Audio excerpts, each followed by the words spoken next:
So you know, we have a special guest, Chrissy Sykes, today. She is focusing on her program, My Body is My Body, and she'll be telling you much more about that. I currently have everyone on mute to avoid any background noise. And you can go ahead and ask questions. You'll see an area that says chat on your screen on the dashboard for GoToWebinar. You can type your questions throughout the day's program here, and we will ask them at the end as time permits. Chrissy Sykes wrote this program and initially presented it in the United States, working very closely with the education boards and Department of Human Services in Texas, Tennessee, and Florida. And with the help of those departments, she presented the program to more than 350,000 children, and it was so well received as a great success. So over many years, she's tried to find a way to get it out to more children and to come up with the idea of animating it. And she's done a beautiful job of that. Her aim now is to translate it into several languages so that it can be seen by even more children, and produce some training videos as well on how to use it and to deliver child abuse prevention programs around the world. Chrissy learned Logic in music production, Final Cut Pro, and learned to animate, which leads her to where she is now, having produced the My Body is My Body animated musical child abuse prevention program. And it empowers children in a positive, non-threatening way so that their bodies are indeed their own. No one has the right to hurt them or to touch them in a way that makes them uncomfortable. The video also comes with a PDF document to explain to parents and teachers how to use it to encourage this channel of healthy communication with children. And Chrissy would like to make this program free of charge for everyone, so she's always looking for people to help spread the word, to share the videos, and to translate them as well. So for more information on that and how you might be able to help, you can check out her website, www.mybodyismybody.com. And just so you know, in your handout section, she's making her presentation available to you in those handouts today, and she has offered several versions of the program. So it's really lovely that she's been able to be with us today and to share this and show us how it works, and hopefully just bring this to as many children, Chrissy, as we possibly can around the world. And especially given recent events, we need to be thinking about how to talk to children so they do feel safe. Are you handing over to me now? Yes, did you get it? So we are, Chrissy and I are, oh, there we go. Sorry about that. I hit it, but it didn't go to you. So Chrissy is, we are handing over our webinar control now. So she's over in England and I am here in the United States. And Chrissy, welcome. We're so glad for you to be presenting this to all of our wonderful members who are always looking for new ways to communicate in a non-threatening way with children. Thank you very much, Brooke. It's lovely to be here today. And I thought I would start, before I start presenting the actual program to you, I thought I'd actually give you an idea of how it started, because it was, it sort of happened in a roundabout way that I got into doing this program. I was invited to Nashville to do some recordings, and I was flying over and stopped in England on my way. And while I was in England, there was a trial going on about a 4-year-old little girl called Kimberly that was tortured, beaten, and starved, and finally died at the hands of her father and mother. And I had a little 4-year-old at the time, and I kept reading the story in the newspaper and thinking, how could anybody do this to a child? You know, I was just absolutely amazed. It was just in such graphic detail, this whole story. So I got on the plane to America, and on the plane I wrote the song about Kimberly. And I was traveling around, and I was in Texas one day and at a dinner party, and they asked me to play the piano. So I sat down and I played the song Kimberly. And this gentleman came up to me. He was the Texas Child Welfare Board. He was the head of that. And he said to me, could we please use your song for Child Abuse Awareness Month? So I said, yeah, sure, you know, you're welcome. Raised funds with it, and here you go. So they took the song, they produced it, and it went out for Child Abuse Prevention Month and raised $70,000, which was fantastic. But as a sideline of that, they wanted me to go out and just talk about child abuse and raise awareness, sing the song, and sort of just talk to various people. Well, I got to the first town in West Texas, and they'd arranged for me to speak to some children. So I said, oh, that's fine. But I got to the school, and there were 500 children there for me to speak to. And so I sang them a few songs, and I talked to them about child abuse. And then I told them that I had been sexually abused as a child, which I'd never, ever told anybody. I was sexually abused by my babysitter several times. And it just sort of came out when I was talking to these children. The next day, they'd arranged for me to speak to more children, but this one was even bigger. There was 2,000 children that I was talking to, and I started singing and talking to them again. And the strange thing that started happening is after the program, there was at least 15% of the children that were coming up and talking about their abuse and revealing what was going on with them. And we were suddenly looking, by the end of 3 weeks, realizing that the combination of music and talking to children worked. It sort of crossed a barrier, rather than somebody going into a school and just giving a talk about abuse, which didn't sort of really react with the children. The music sort of gave it some sort of power. So I went back to the education board and the social services, and I said, what do you want to say to these children? Give me your pamphlets, tell me the message you want to give to children, and I will write it and I'll put it together, and we'll start. And that is where this program started.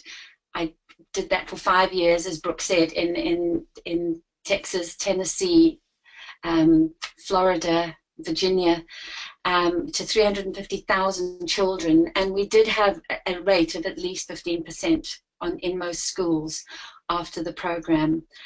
But the most important thing that we did, apart from reveal child abuse, is hopefully protect children for the future. And we had hopefully a lot of children that didn't get abused from seeing the program. After I animated this program, I started contacting people. And one of the first people that I came across, which I'm very thankful for, was Tufail Muhammad. And he put me in touch with head office at ISPCAN. And I'm very, very glad to be here today to share it all with you. So I'm going to go into the presentation now and start explaining the program for you. So this is my program, the My Body is My Body program. We all know the consequences of child abuse and what it does in our societies, and I believe, as most people do, education is one of the best ways to prevent this from happening. If we can't prevent it, at least we can give children in abusive situation the knowledge of what to do and who to turn to if they need some help. The earlier we can teach children about the subject of body safety, the better. And I know this program works because of all the children I presented to in the USA. And from 3 years old, children can understand this program and learn from it. The beauty of this program also is that it can be taught by anybody. You can take people in your program, in your societies, people that do after-school programs, sports clubs. You can teach your parents, the social workers, daycare providers, preschool. Anyone can learn to do this program, and you can keep it as basic as you want for the 3-year-olds and give the 8-year-olds a little bit more information as you go. So it can adapt as you go through the program. And what we're doing is we're communicating with young children and giving them the knowledge to keep themselves safe. Right, most children, most adults don't like to talk about the subject of abuse. And the thought of them trying to approach young children in a positive manner can be daunting. So these songs just give them a way to just start the conversation, just to engage with children in a simple way. So why music? The songs are a wonderful way for children to remember these important messages. And the songs are interactive. So I'm sure you all remember when you were little, you knew little songs and you still remember them as an adult. Well, with these songs, if we teach children, my body is my body and nobody has the right to hurt me or touch my private parts, right from the beginning, they'll grow up with that knowledge and not be like me as a little 4-year-old, not knowing what to do, thinking that I'd done something wrong. I better not tell mommy because I've done something wrong. You know, she might be angry with me. We don't want children to be in that situation. So a study which involved children, published by the Journal of Music Therapy, showed that music and learning new songs relate to a more positive self-concept and development of self-esteem, helping children feel better about themselves. So it's a wonderful way to just empower them. And that is what this program is about. So how do you use this program? Well, you keep it fun. There's our little Cynthia on the side there, as you can see. She introduces all the cartoons. And what you do after that is sing along with the songs. I always say to people, just be as silly or as fun as you can. Do hand movements.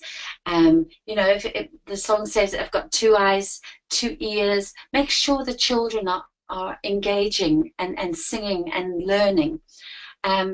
Keep it simple. Young children do not need to know any in-depth details of abuse. Just give them simple rules. Nobody should be hurting you. Nobody should be touching your private parts. Nobody should be taking photos of your private parts with this digital age that we have now. If you have a problem, tell somebody. The big thing, don't keep secrets if someone's hurting you or touching your private parts. And you can even bring bullying into this. Tell someone if you're being bullied. The next thing is just keep it positive. The main objective is to empower children so they feel positive about talking about their bodies and safe in the knowledge that they have someone to talk to. All you're doing is opening the communication on this subject, which most people don't like to do. So we're just allowing the children somewhere to talk to, somebody to talk to. After the program, or after you've done a song, I suggest if you're doing it for little ones, from 3 and 4, just do 1 song a day, because it's too much for them to learn as a whole program. But after the song, I used to always do letters or drawing sessions and ask the children to draw a picture about what we've been talking about or what we've been singing about, or maybe they can write about how they're feeling, or if something happened to them, maybe they can draw it or write it down for you. These are some of the little comments that I got from the kids. I used to get piles of letters every time we did a presentation. So a little girl at 4, she said, "Don't touch my stuff." And then a young girl told me that she's never been abused, but her sister was, and told her mum after seeing the program. And then this little picture came from a 5-year-old who was being abused. And from that picture, we got social services in to talk to her and managed to get some help for that little girl. So it's just a way, as I say, of opening communication, whether it's to teach them to prevent it or to give them a way to talk about what's happening to them at home or wherever they may be being abused. I always suggest that you get the children to stand up when they're going to do a song, because if they're sitting down, they might be fidgeting and not paying attention. If they stand up, I get them to shake their hands and and listen and take part in the song. It works a lot better if they're standing. So I'm going to do a little bit of the first song. What I've done is I'll let Cynthia introduce this song, and then I've just done probably about 30 seconds of each song, just so that we don't take up too much time. But as you can see at the bottom of the clip here, there's a link. So the link will lead you to a page with the full video of the song. It'll have all the lyrics for the song on there, and then also some of the information that I've been giving you today. So each page is a full program page. So here's Cynthia to introduce the first song. It's my body, my body. Nobody has the right to hurt me. My body is my body for me. It's my body, my body. And nobody has the right to touch me. 'Cause my body is my body for me. I've got 2 hands to feel, and 2 eyes to see, and 2 ears to hear what you're telling me. I've got 2 strong legs to take me where I go, and I've also got some private parts that I don't want to show. It's my body, and nobody has the right to hurt me. 'Cause my body is my body for me. Right. So that was Cynthia. And as I say, once you've done the song, these are the objectives for that particular song: to teach children that their body is their own and that no one has the right to hurt them or touch their private parts. One of the first things to do is to explain to children that our bodies are special and no one has the right to hurt us or touch our private parts. And then be clear where the private parts are. They're the parts covered by their underwear, and they are private and belong only to them. Now, it's important to explain to children that there might be times when parents or carers might have to touch their private parts. For example, when they're very young, someone will have to bathe them. But you can explain to them as they grow up, they'll learn how to bathe themselves. Number 2, parents or carers may have to apply medicine to their private parts if the child is sick or sore. Make sure they know that this is something that only parents or carers or doctors would do, and that if it makes them feel uncomfortable, they can always be shown how to do it themselves. Number 3, a doctor might have to touch their private parts if they're sick or sore, but that mommy or daddy or a carer would always be there for them if the doctor had to touch them there. There is no other time that anybody should be touching their private parts. So children need to be taught that that's all right to say no if somebody tries to do that or tries to make them feel uncomfortable. This empowers the child by letting them know that their body is their own. 90% of sexual abuse either occurs within the family, extended family, or by somebody the children know. So it's damaging to a child when this trust is broken. They need to know that they have somewhere safe to go for help and somebody who will listen to them and believe them. I always remember when I was in Nashville, I went to the state prison because I wanted to meet with the pedophiles and I wanted to find out more about them and how their mindset. And I did ask them, if a child said no, what would they do? And they said, we'd go and find another child that did not say no, because they don't want trouble. They don't want to be found out. They just want to carry on coercing people in their little where they're working and where they're trying to groom children. They don't want to be found out. So they will go away and find another child that they can groom into what they want them to do. So it's very important that children learn to say no right from the beginning, right from an early age. And then the next thing is the keeping of secrets. Child abusers and sexual predators often count on the fact that a child will keep secrets. And for this fact alone, it is a good idea to have a no secret rule. It might be a good idea if you're doing any parent talks to mention to them to have a no secret rule in the house, that this only flames the keeping of secrets. And if you have a no secret rule, then children will feel comfortable about not keeping unsafe secrets if someone's hurting them or touching them inappropriately. Children need to know that if abuse occurs, they are not to blame and they should not feel guilty.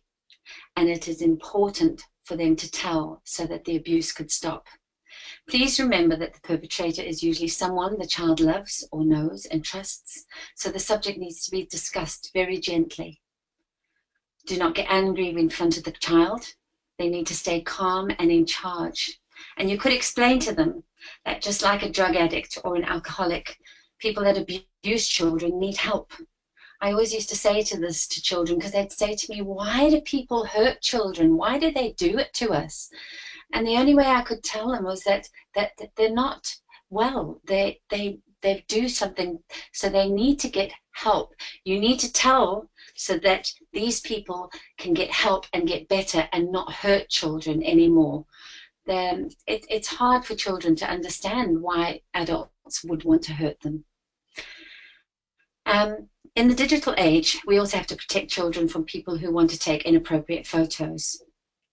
When talking to them about inappropriate touching, you need to remember to bring up taking of photos, because people might not want to touch them but still want to take photos. So no touching, no photos. It's my body. Tell the person no, and then tell somebody about it. The second song came out of, it was a big rap time at that time, and I think rap music still is pretty relevant at the moment. And this song is called If It Don't Feel Right, Don't Do It.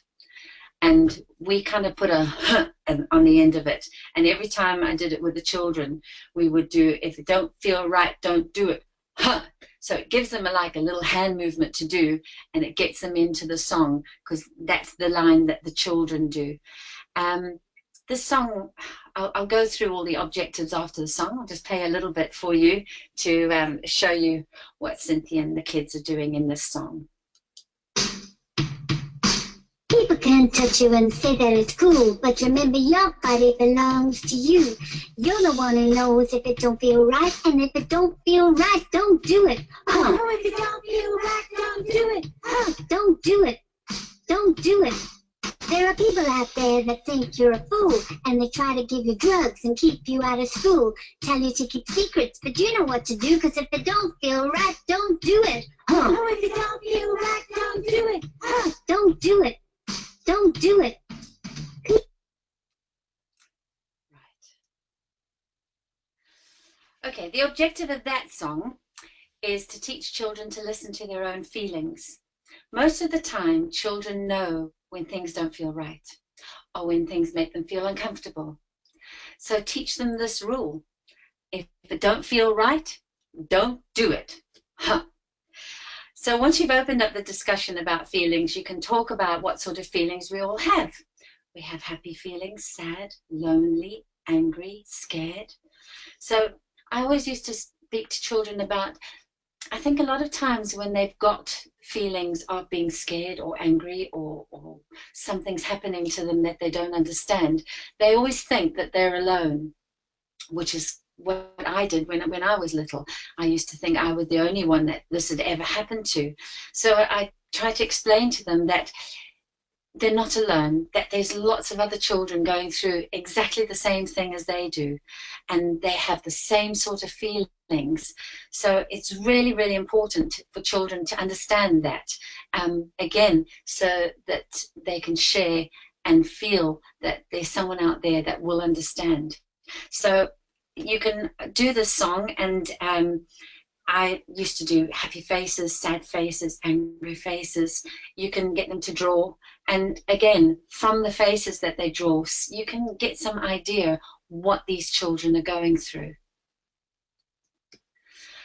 You can use this song also to talk about peer pressure, because in the second verse she says they try to give you drugs and keep you out of school. There's different things in this song, and somebody said to me, but my child doesn't go to a school where they do drugs. And well, that's very nice if your child does go to a school without drugs, but I would rather teach a child to be prepared. And I think there are a lot of schools around the world where there are drugs and there are problems from a very, very early age. I think it's very naive if we think our children go to school where there's no drugs. I've not really come across many. So on the bullying side, you can, as I say, you can talk to about peer pressure, bullying, and give different scenarios. If something's happened in the school recently that you can use as an idea for the kids, something that they can relate to, this is a good time to bring all these things in with the songs. Use the songs, and then it gives you an opening to introduce other subjects. So you can explain that standing up to peer pressure can be tough, but talk about it and explain how much stronger they'll feel and how much more self-confidence they'll build if they don't let themselves be pressured or bullied by other children and doing things that they don't want to do. So again, if it don't feel right, don't do it. And the third objective is to help children with body empowerment. Children need to know, again, that their bodies are their own. So, and that they have the right to say no. I know this carries on from the first song, but I think it's very important to keep reinforcing with each song and each day that you do these songs the same sort of thing. This is your body. If it don't feel right, don't do it. It's just another way of saying it's my body and no one has the right to hurt me. But it's putting that in the child's head again. If it don't feel right, I mustn't do it. So it's a good song to do a lot of different lessons with. Right, this song, the What If Game, actually came from a social services pamphlet that I saw, and it was just giving different scenarios of what to do for a child in different situations. And I thought, well, this is a great way to make a song, the What If Game. So there are a few scenarios in the song, but again, you can expand on that. So I'll play you a little bit, and then we'll talk about the song. We're gonna play the What If Game. There's questions and answers for you. If you wanna be a winner every time, this is what you got to do. Say no! No! Just say no! What if, after school, a stranger tries to take you home, and they're driving in a shiny new car, and they say, hello, you want a ride? Oh no, you're a stranger. I won't go for a ride in your car, 'cause my mommy and daddy told me never to go with someone I don't know. I'd say no. Just say no. Now what if you're at home and the babysitter's looking after you, and they try to touch you under your clothes? What would you do? You'd say no. Babysitter, I don't want you touching me there, because those are my private parts, and my body don't belong to you. I'd say no. Just say no.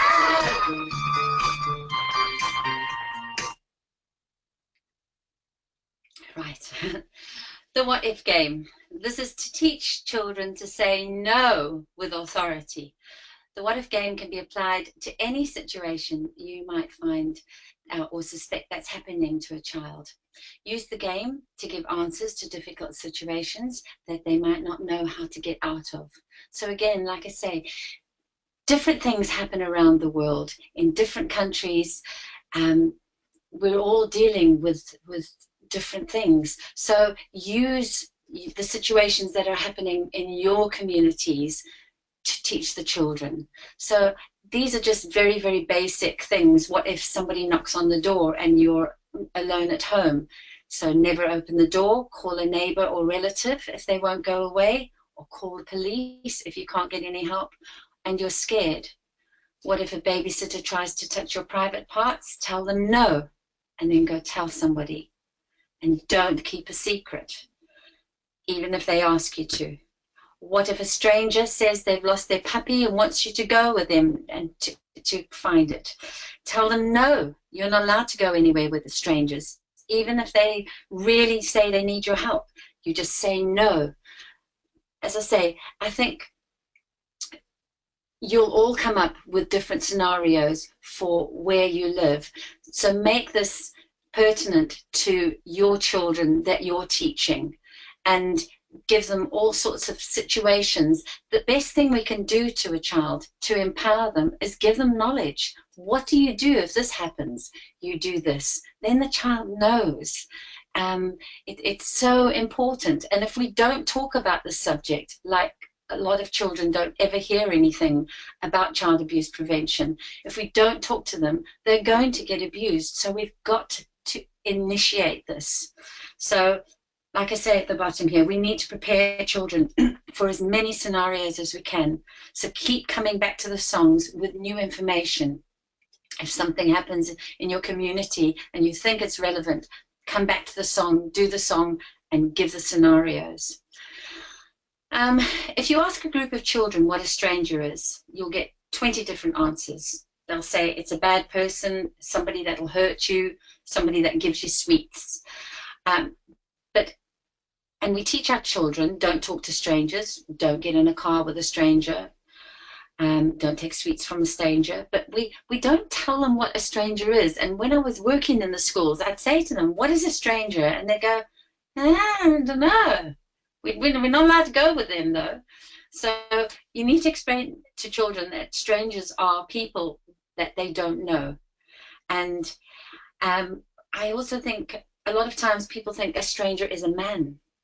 And so we need to tell them that it's a man or a lady, somebody that's old. It could be an old man or an old lady, a young man, a young lady, somebody of any color, somebody that's rich, somebody that's poor, anybody.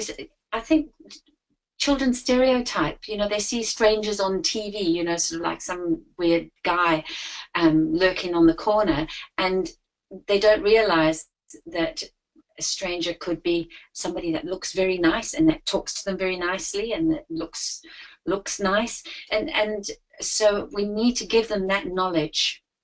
So I say to them that a stranger is somebody you don't know.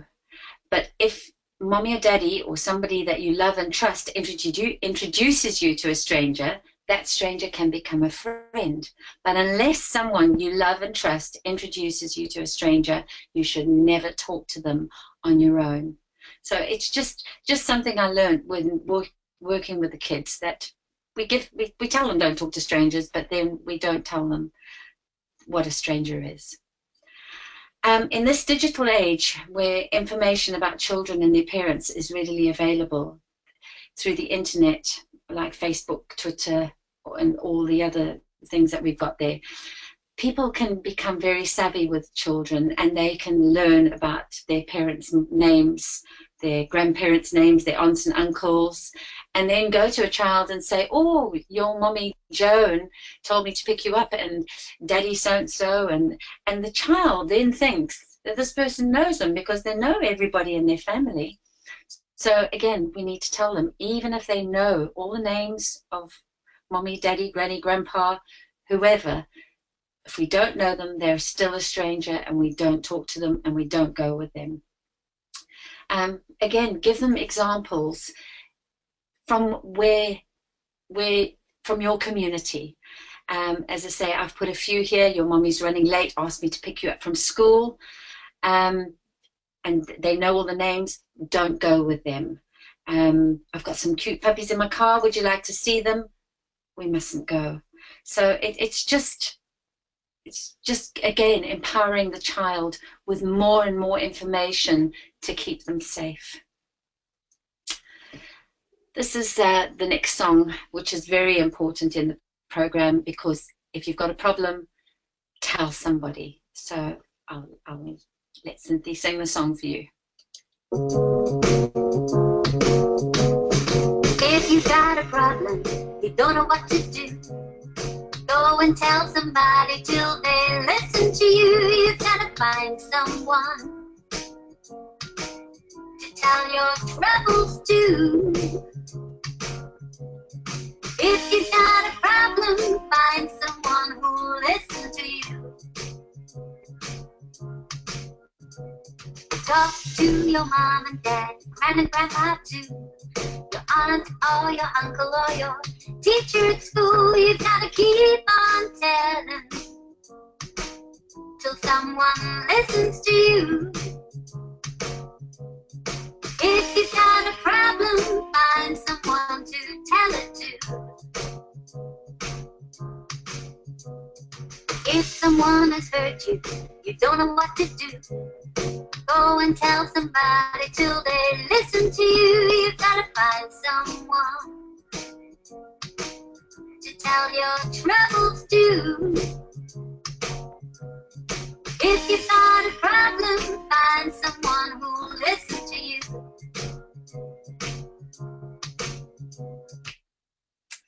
Right. When I did that song in the schools, I always used to get the kids to click their fingers, and we do from side to side with that one, and it sort of keeps them occupied and thinking as well with that one. Right, the song objective: to reinforce the learning of telling someone if there's a problem, and if they don't listen, keep telling till somebody does listen. I think for children, I mean for parents, telling people about problems is a hard thing to do, but for children I think it's even more scary, because trying to find the right words, and they're afraid how people are going to react. So when we talk to children about telling someone, we need to prepare them for what reactions they might encounter. But this would only be for older children. I wouldn't deal with that with young children. I would just tell them to tell somebody. But as children get older, they might need to know that if they tell, grown-ups may be offended, angry, shocked, or scared by what they're telling them. They might not believe you. They might threaten the child and tell them not to tell anyone else. And they may ask them to keep it a secret. If child abuse is happening within the family, we know that these are things that might happen. So I think, again, empowering children to know that that is what they might encounter if they're talking to somebody about their abuse. It just helps them know that that is normal. But the main lesson to get through to them is that if somebody doesn't believe them, tell somebody else. If somebody tells them to keep it a secret or doesn't do anything about the problem, tell somebody else, and keep telling till somebody listens. We heard so many stories about children. We've had this story about Rotherham recently in our community. There was a whole episode that went on for years where they were abusing young girls in a sex ring, and these girls were telling people and nobody listened, but they had to keep telling and telling and telling. You've got to tell them, do not ever give up. Somebody will listen. If you tell enough people, someone will listen.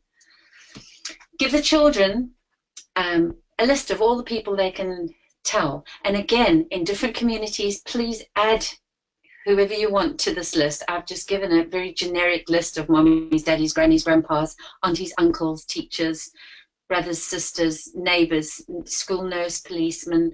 But as I say, add people in your communities. I'm sure different communities might have different people in the schools or in communities that will help children. Excuse me. It's important to children that children know how they might feel when talking about a problem. And I think, again, these are a few things that you need to tell them, because telling somebody is hard enough. But if they know that it's okay to feel embarrassed to tell about their problem, they might find that they struggle with finding the right words to explain what's happened.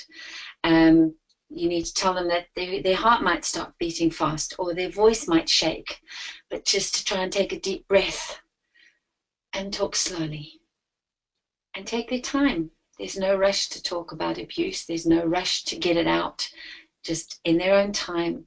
And they might find it easier to talk over a couple of days, or they might find it easier to write down, which is why we always did letter writing after the program. It was a wonderful way for them to write it down and give it to somebody, and they'd given an account of their abuse, but they'd not have to have the embarrassment of telling someone. So tell them just to find the best way that they feel comfortable to tell somebody, and remember that if that person does not listen, tell someone else. Just reinforce that all the time. Love is Gentle. This song is about love, which I think is important for children to know, that love is gentle and love is kind and love is about trusting and caring. But I also like to, in the song, do a little bit about neglect, because I think in some instances, children that are being neglected and not looked after are children that are withdrawn and maybe not part of the class, maybe not associating with other children, seeing how other children live and what is normal, how they should be being treated. So this is a bit of the Love is Gentle song. Love is gentle, love is kind. Sing along and you will find it's so nice to share these things with you. I hope you've enjoyed singing along to all the songs with us, and that you'll remember the things that we've learned today about your special body. Remember to say no if someone tries to touch your private parts, or if people try to do things that make you feel uncomfortable or that hurt you. Remember the rule: if it don't feel right, don't do it. And remember to tell somebody if you're being hurt or touched or bullied in any way, and keep telling till someone listens to you. Don't you ever, ever give up. Come. So this song, the objective of this song is to teach children that love is gentle and it's kind and it's all about caring and sharing and trusting. Because children come from so many different types of families and backgrounds, what seems normal to a child that comes from an abusive home will seem quite alien to most other children. So therefore, that's why it's important to have discussions in the class about what love is and how people show their love to children and what to expect from a family home. So children should be loved gently, they should be cared for and looked after, they should have enough food to eat, they should have clean clothes, someone to make sure their teeth are clean and that they've been bathed, that their hair's been brushed, someone to make sure that someone's there to help them with problems and listen to them, someone to read to them, make them happy when they're sad, and most important, someone they can trust. Again, these are just things that I've put in there. You can add what you need to for your community and for your class discussions, but let the children talk. They're are only happy to sort of share things that are happening in their homes. So it's a good way to gauge if there are any children that are being abused. Before I go any further, Brooke, are you there? I just wonder how I'm doing for time.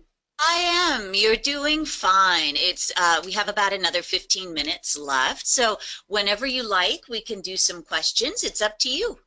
Okay, I'll carry on with just with the rest of the things here, and then we'll carry on. Okay, okay. Sounds great. Okay. Most asked questions by the children. I just put these in because these are ones that came up all the time. Why do people hurt children? And I did go through it earlier with you. Just give them a reason, and just say that, you know, these people are not well, and we need to tell so that these people can get help, and that they won't hurt children anymore. They need to understand that it's not normal for people to hurt children. If you can actually just read through these, because it is just reinforcing what we've done earlier on. What do I do if nobody believes me? Keep telling, keep telling.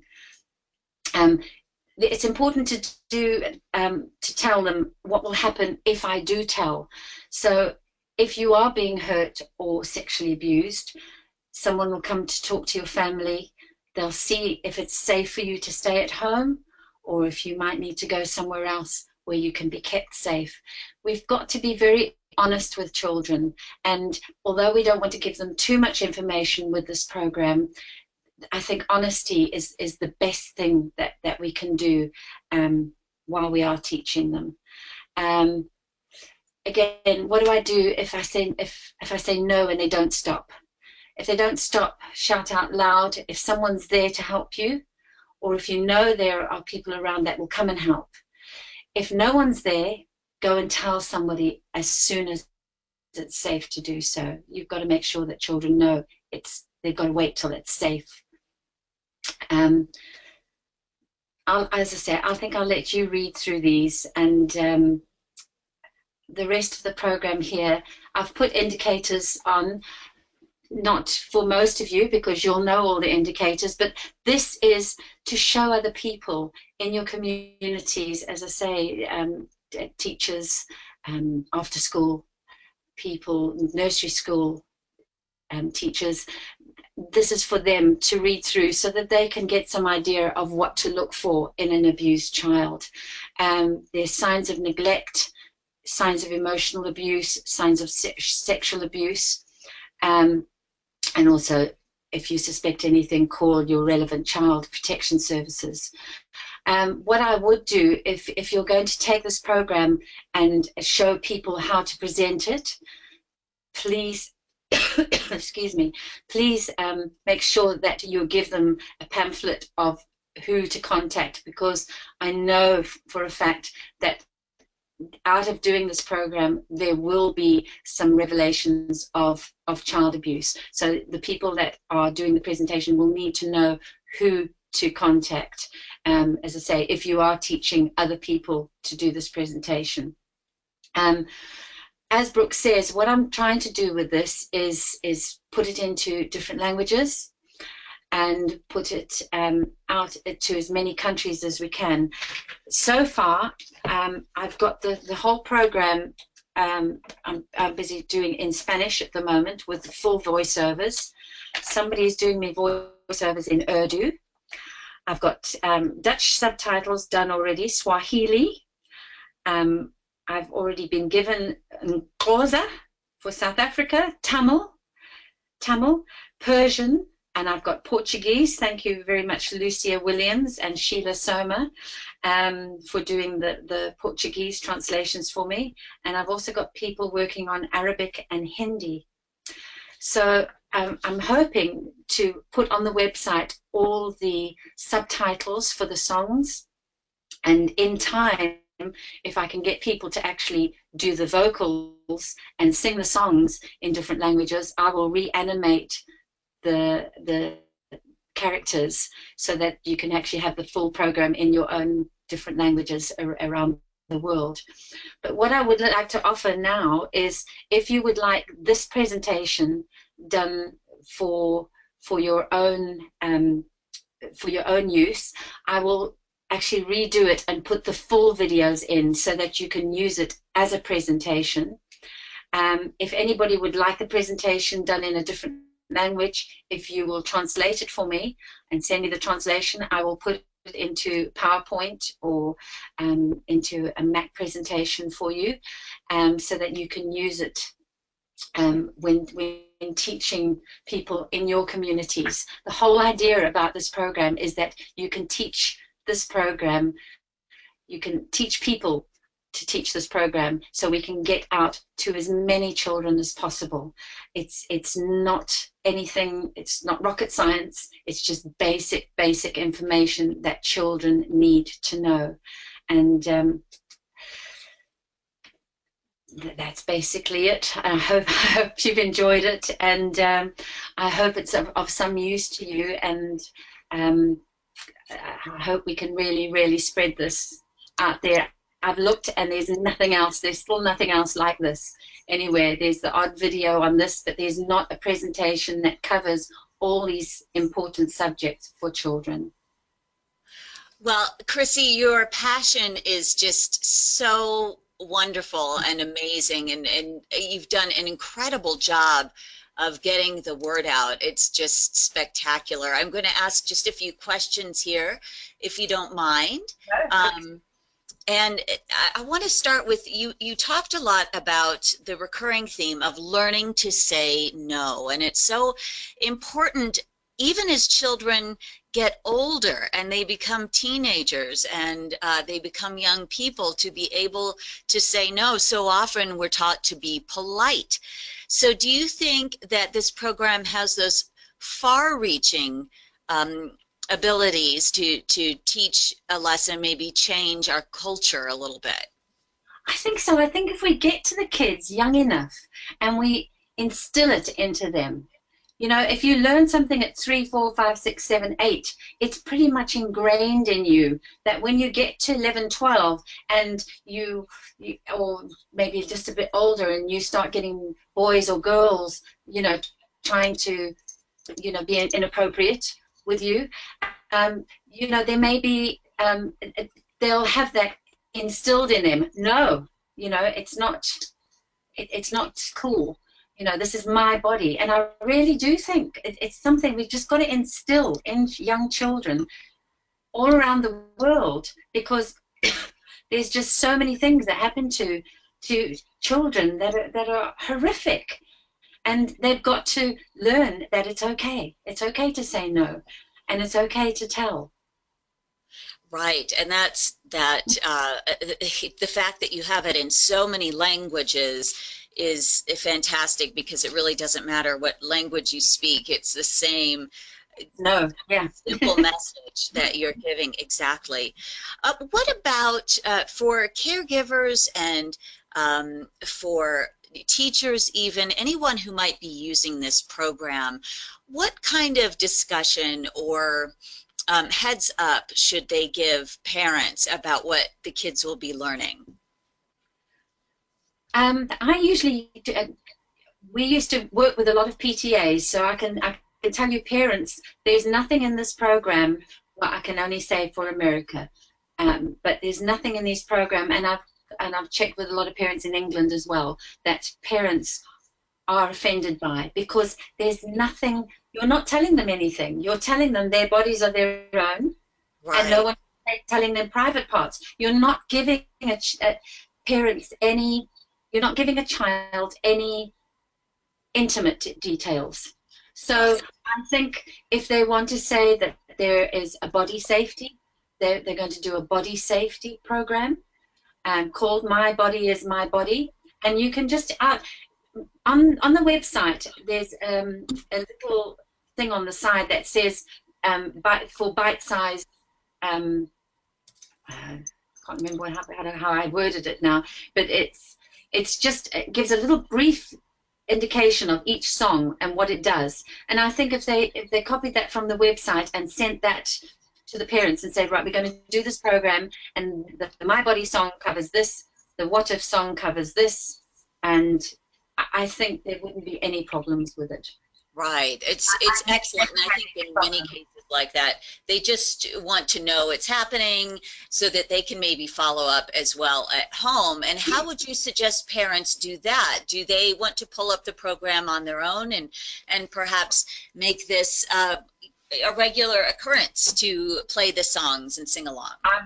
I would reinforce, because I think that is the problem. We give the children, excuse me, I've got a tickle.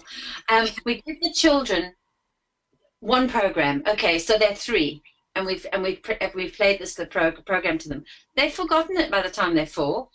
So we reinforce that again, and we do it.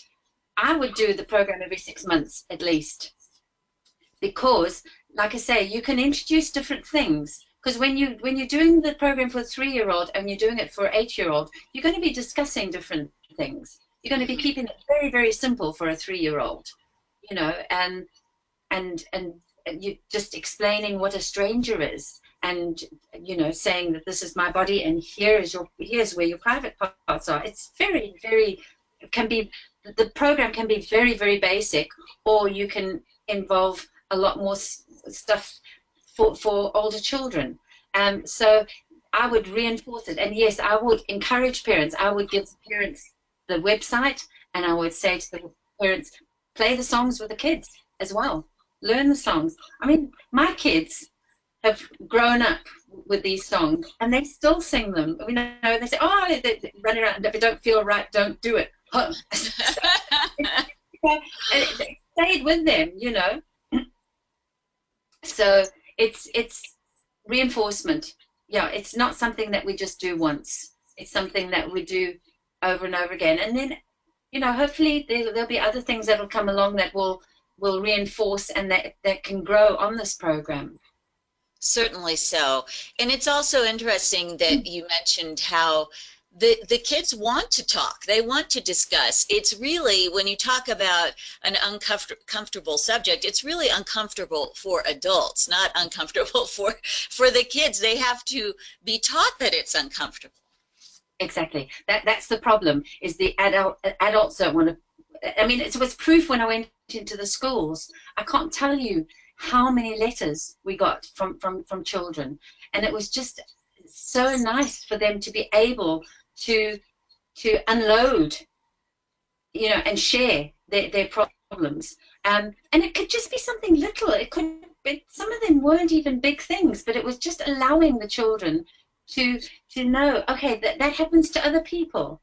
Oh, that's okay. So somebody else has been through that. I'm not alone. I'm not weird. You know, that is what is important for these kids, is to know that they're not on their own, that other people are going through exactly the same as they are, and it could be, just as I say, just even little bullying things, or it doesn't have to be full-blown sexual abuse. You know, it can be odds and ends. You know, but they do need to talk about it. We need to talk about it, and that's what my whole aim with this program is giving parents, teachers, carers, anybody a vehicle to talk to children about the subject of abuse. Well, Chrissy, on that note, you are a gem, and thank you so much for spending time with us today. You've been wonderful, and it's a fascinating program that's obviously very effective. We will have a recording of the webinar, and then, as Chrissy mentioned, there's going to be the PDF version of the slides from today's webinar. Those will be available within 24 hours on our website, and I will be sending those links out to members as well. And as Chrissy mentioned, she is obliging all of you to send her a note and let her know if you'd like to see more, if you'd like a version that has some of the video clips in it as well. It would be such a nice offering. So we encourage you, of course, always to become a member of ISPCAN so we can continue with these kinds of informational webinars and do these every month with our international webinar series. We thank you again for your time and your patience and your participation, and we certainly hope you have a great day or night. And Chrissy, thank you once again. And we know that that your homeland is going through a difficult time, so we wish you the very best, and the children there the very best. Oh, thank you, Brooke. appreciate it. And thanks for inviting me for this. Absolutely. Thank you all, and we will see you next month. Thanks. Bye.